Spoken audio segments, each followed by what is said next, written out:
Agile is a user-centric development approach that delivers value in short cycles so customer feedback can be integrated into the process.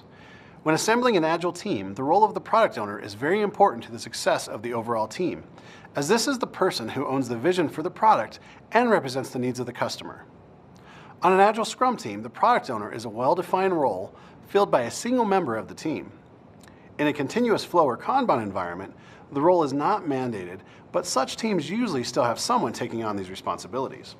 The role is often filled by an experienced product manager, technical lead, business analyst, or in some cases, a user experience designer.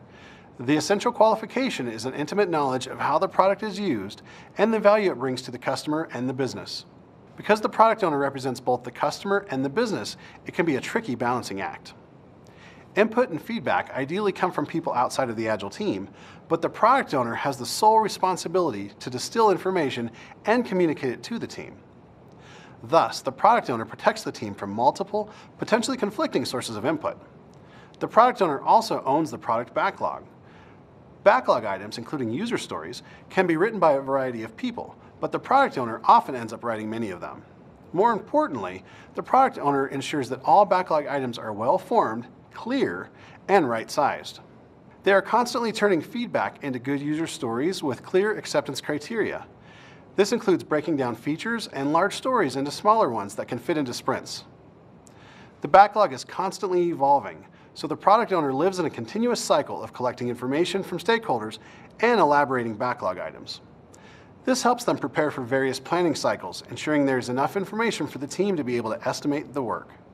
The product owner works to stay ahead of the planning cycles. Roadmap items, usually features, must fit into quarters.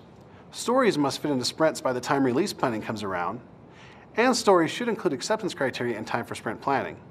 This elaboration cycle makes room for feedback and change, yet it must balance the need for predictability and expectation management. Because Agile is a value-driven approach, the product owner also needs to stack rank the product backlog so that the highest value stories are delivered first. In this context, value might be customer or business value, or it might even mean technical value, risk mitigation value, or learning value. Regardless of the rationale, the product owner, helped by the team, ranks for value. If the team runs out of time and money, the product owner will have ensured it delivered the highest value backlog items. The product owner has sole responsibility for accepting user stories in each sprint. Finally, it is up to the product owner to decide when to release the accepted user stories into the production environment. The success of a sprint is ultimately the responsibility of the entire Agile team, but in a collaborative Agile environment, the product owner will best serve the team by being available to answer questions, review progress, and provide feedback in real time. As a key member of the team, the product owner serves as the bridge between the customer and the team, so having the right one in place can make all the difference in a team's success.